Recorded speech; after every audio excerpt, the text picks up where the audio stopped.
sometimes the best thing you can have in a harried world is a lovely cafe. And what could be better than that cafe finding an extra room? Well, nothing as long as that extra room doesn't ever uncover deadly secrets. Today we chat with GP Gottlieb about chard from her Whipped and Sipped series. I'm Sharon Lynn, and welcome to Blackbird Writers Presents Author Interviews. And welcome to you, Gottlieb. Thank you so much for inviting me, Sharon. I'm delighted to have this conversation. I am too. This series is just so much fun. And I do want to just kind of frame for our listeners that this is a re-release of Charred. You re-released the whole series. Do you just want to give us a little bit of fun background about that? Kind of a sad background. My original publisher uh, had a heart attack and died at age 53. None of us authors from DX Varos knew about it until we saw a notice on Facebook Oh my uh, goodness. talking about a memorial. His successor stole everybody's money and destroyed the company. The Authors Guild, every author should be a member, was so helpful, stepped up, helped us get our rights back. After it took another year or so for me to find another publisher, a new publisher, that publisher started reissuing, and as of May 30th, all three of the first books, Battered, Smothered, and Charred, are now out. And then Pounded, book four, will be coming out in February of 2027. Oops, March. March of 2027. Awesome. Well, we're so glad that we're all so thankful for the Authors Guild, and so glad that these books are re-released. And I love the new covers, and this is just really exciting that we get to talk about this one again. So most cozies in general just take place in small towns, and yours is in Chicago. So tell us how you create that lovely small town feel. So we live in a high rise with 23 floors and about eight apartments on each floor. A lot of people, and of course, we've lived there over a decade, and we don't know everybody, but there's a lot of us who gather for dinners and movies and book. There's a book group. There's some always everywhere lovely people that we bring soup to each other when we're sick. When somebody has a loss, we show up. So it's kind of like a village. Yeah, I mean I live in a little town where nothing's more than 3 stories. So the idea of a 23-story building is just like mind-blowing. But if that is your universe, then that is its own lovely little village. So that's delightful. I love that. So Chard takes place in the spring of 2020. And as most everyone will remember, the pandemic was in full swing. And everybody in this lovely building of yours bands together, which I absolutely love. Um, and I'm just wondering, now that we have a few years of looking back on things, is there anything about that time that you actually miss or that you really enjoyed? Um, that's going to be a hard no. It was a, it was a really difficult time. In addition to the city of Chicago uh, closing off all of its parks, the entire lakefront, it was impossible to find. We had to walk in the street. There were no cars, so that was nice. But um, in addition to all of that, in the fears, um, my dad was dying, and we weren't permitted to see him. And we used to have to, and they lived in a senior building about in a suburb nearby, like about 30, 40 minutes from us. And we had to drive by and stand up downstairs. And if my mom had the strength to wheel him to the window, we were able to wave, and that was it. So that time was just horrific. Yeah, yeah. No, that is horrible. Um, Nothing in your book, even with a murder, is actually that sad. So Wow. So I immersed myself in writing, and it was fun to try to find humor, find something besides what I was going through in real life. yeah, A lot yeah. of energy into my characters. Well, they come across as just delightful, and you've got the whole Ollie and his marketing, cookies for COVID, and they're just some really delightful things in there. I personally, I didn't wear shoes for like a whole year, so I kind of miss that. Right. Yeah, maybe there's that. It's like, oh, high heels. No, I don't need those. Actually, shoes? Yeah, we're just not gonna have shoes. That'll be fine. I read a lot, more than usual. How about that? That was a good thing. They say there's a good thing, and you have this wonderful book that came out of it as well. So the family and friends in the whole series, they band together and deal with issues like you said, and that is wonderful. But there are some kind of scary things, like there's the homeless and the drug addiction and these kind of things that are not so cozy. And just tell us a little bit about those elements of your stories. So that is indeed what we find in a city. As much as our building is a lovely refuge, walking outside is often fraught with who knows what one is going to find. There's somebody who stands on the exit of the Lakeshore Drive.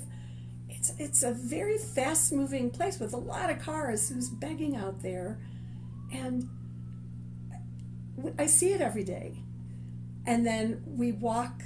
I take the 146 express bus over to Michigan Avenue to do like doctor's appointments, whatever, and um, there in front of the most elegant stores in the world will be a homeless person Yeah, crashed on the sidewalk, and not just one. What really breaks my heart is the parents, mothers with young children sitting there. And I used to work in downtown, and I did lots of things to figure out how to help homeless people. And at some point, I was carrying around protein bars because I thought, Mhm. oh, that's good. And that was then the one person said, I don't want food, I want money. And that's sort of, I stopped giving food. I was doing fruit for a while too, and then my husband said, what if somebody can't eat an apple because their teeth aren't good? So no apples. Bananas are hard to carry around in the Yeah, heat. they get mushy. Anyway, coins are heavy, so I started carrying around dollar bills. But it's heartbreaking and difficult to hand over a dollar bill to someone who is clearly addicted to something. Yeah, Clearly, we've had a lot of, all of us, all over the country, all over the world, meth heads, people addicted to meth. yeah, yeah, So there's that, and I'm torn always, but we have to do it. Well, what if they're going to eat something? I don't know if they're going to spend it on drugs. It's a constant problem, and so I wrote about it. yeah. Well, and I mean, it's a great way to bring that awareness.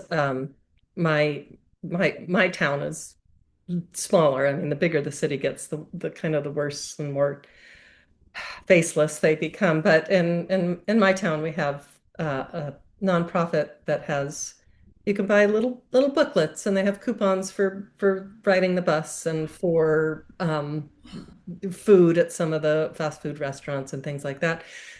So they can't buy drugs with it, but it's a help. And whatever they might need.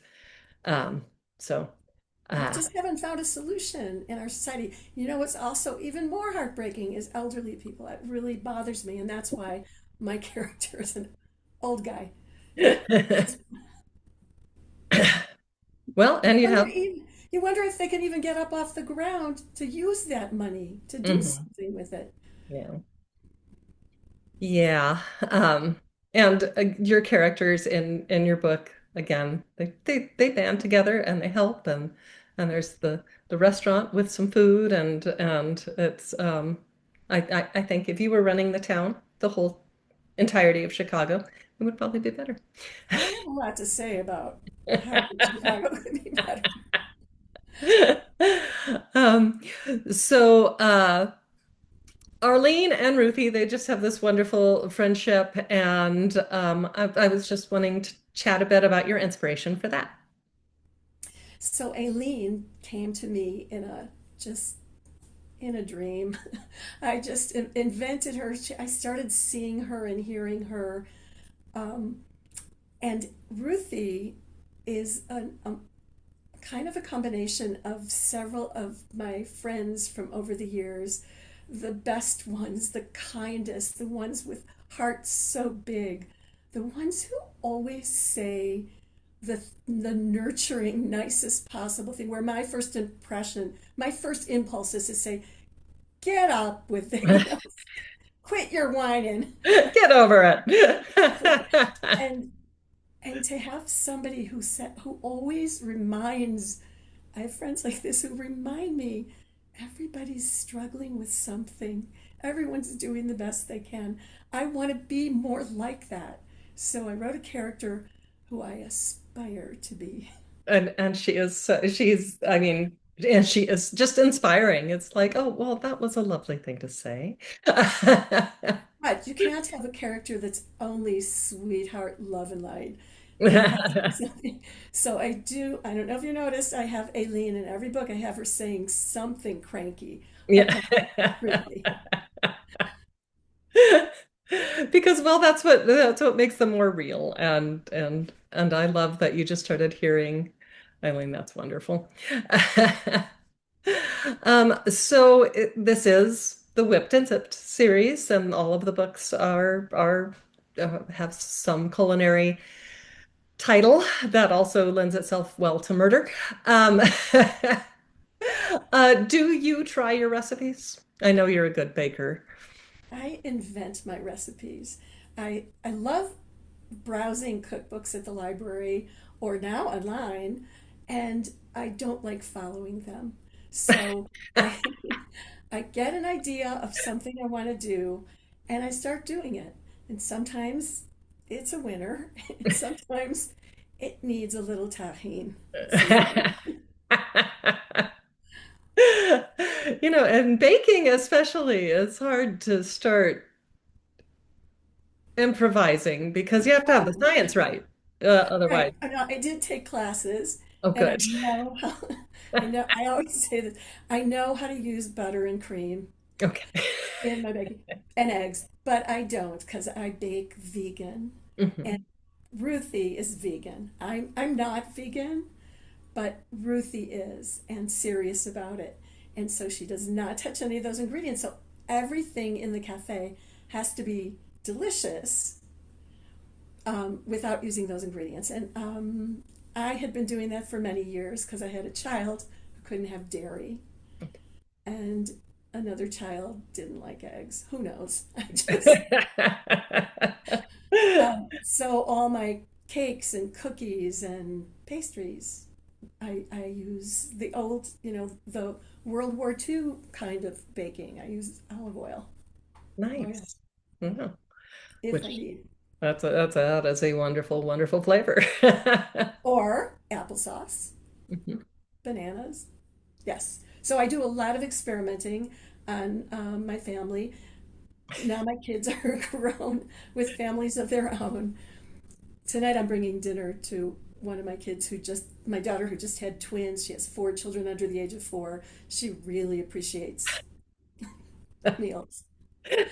Um, That's a lot. so So I cut up cantaloupe because there's got to be fruit, and I'm making cookies. I haven't done it yet. I'm planning to, but my cookies are always filled with seeds, chia seeds, flax seeds, hemp seeds, and I use apple cider vinegar to like all kinds of things in baking powder to get that. rise to Lucky make nuts. and make them delicious. And I don't use added sugar because children, they Yeah, love these they don't need cookies. it.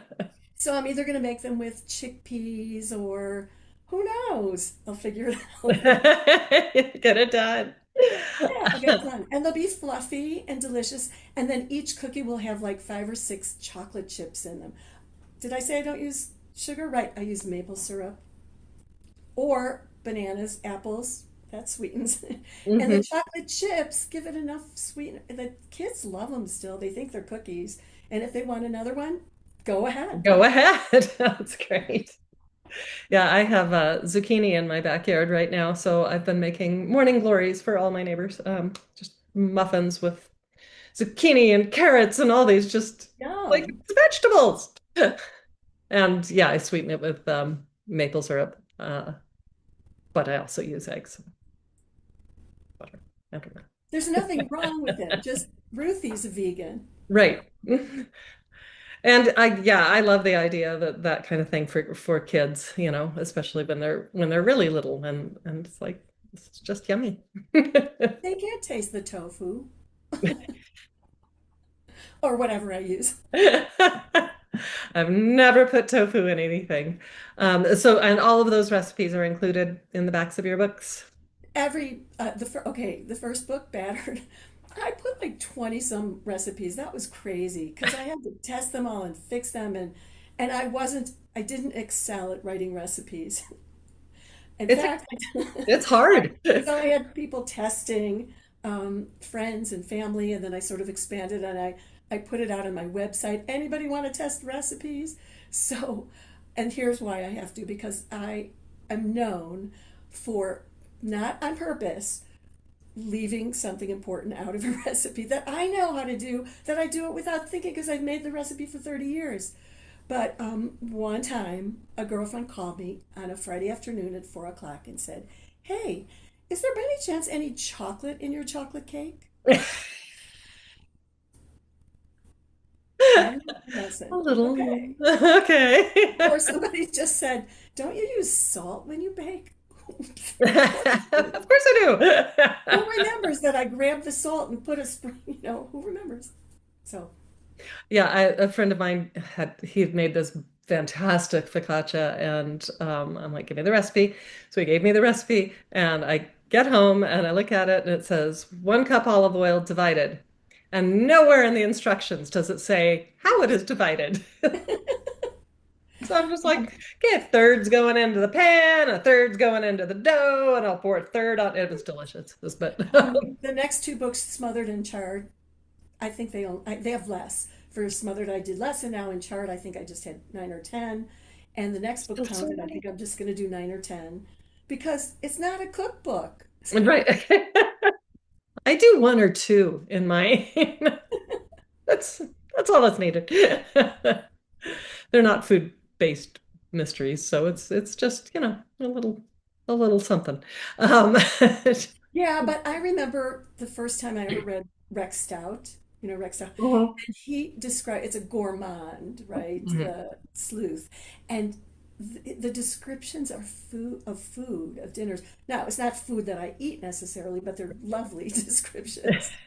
And then you turn to the back, or even Donna Leon. I love her books. And there's just the wonderful descriptions of what they eat every day. And you turn to the back and you kind of want to know how they did it. So my goal is when I talk about something and people love it, I want to give the recipe in the back. There you go.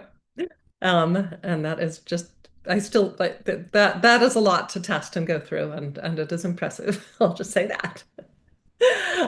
So as a writer, I mean, people tend to fall into two different camps: plotters who know exactly whatever is going to happen, and then pantsters who are just like, let's see where the mood takes us. Which camp do you fall into?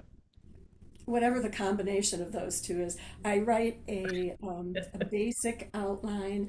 I know that I sort of divide things. I know that there's going to be red herrings. I like to do at least 3 of those, and I know that I'm gonna.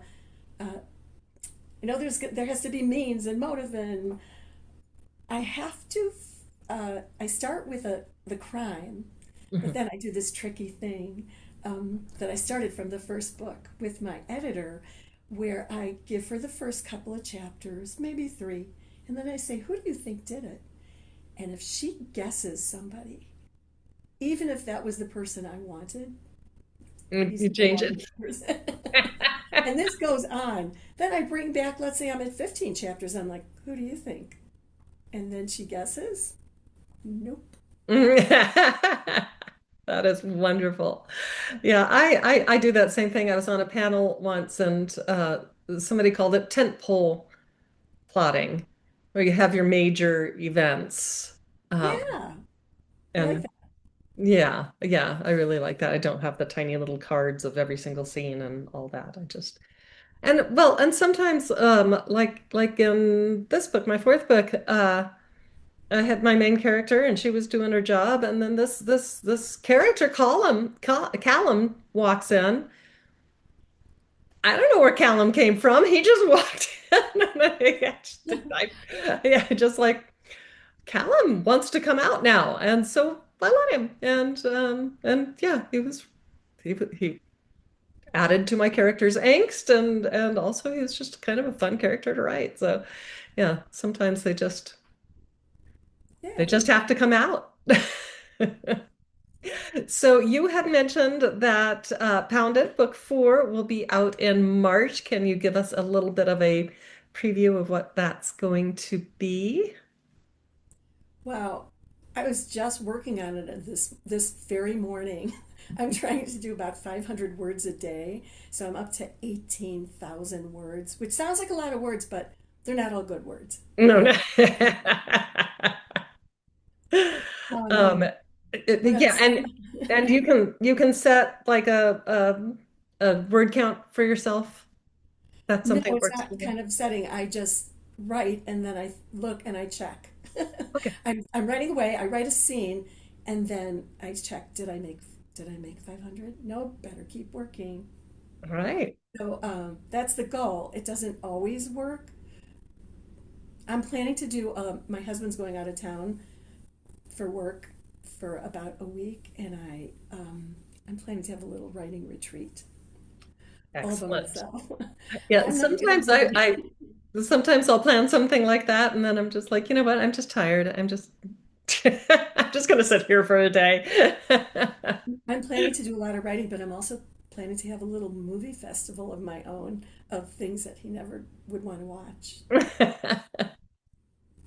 So what's first on your list, can I ask? I want to do some BritBox stuff. There's a few things, maybe the other Bennett sister. I don't know. It's just the world is my oyster. I might even just sink to Emily in Paris. I don't know. We'll see. Yeah, if there was a mystery on BritBox that isn't too brutal, I've watched the whole series twice at this point. So it's like my favorite little laugh. All right. So, where can our fans find you? Your social media, your website? So I'm on all the usual places, GP Gottlieb, as GP Gottlieb. And but I really hope people follow me on my website, which is also gpgottlieb.com. Easy. And I offer like I just send a newsletter every month and it includes fabulous pictures of my roasted vegetables because I make a gorgeous tray every week. So but that's also on Instagram. But I'm just GB Gottlieb everywhere. Oh, that's not true. On Instagram I'm whipped sipped. I Oh. don't know where that came from. Uh-huh. And I love hearing from readers, and I love corresponding with readers. I also, it's worthwhile to say, I'm the host for New Books in Literature. It's a podcast channel on the New Books Network, and I've interviewed. We're getting closer to 300 authors, and Amazing. I'm always looking for beautifully written literary fiction. I do sneak in mysteries from time to time, but they have to be of a certain kind. It can't be the kind I write. Because I'm not looking for plot driven, I'm looking for character driven. And the writing is more important than what happens. In the kind of books we write, Sharon, it's really the action that Yeah. has to move forward. Where when you think of literary fiction, where not only do we hear what the surrounding weather is and the forest surrounding the people and the house and its furniture, we get way more descriptions, Mhm. right? Right, which And in a mystery, it kind of slows things down a little. the mystery we want Unless there is all day. a, hidden wall in that beautiful description of that living room. Yes. Or somebody's hiding behind one of those gorgeous pieces of 14th century, whatever. Yeah, exactly. Exactly. Well, thank you so much for chatting with us today on Blackbird Writers Presents, and thank all of you for listening. Thank you for having me, Sharon. It's been a pleasure. Indeed.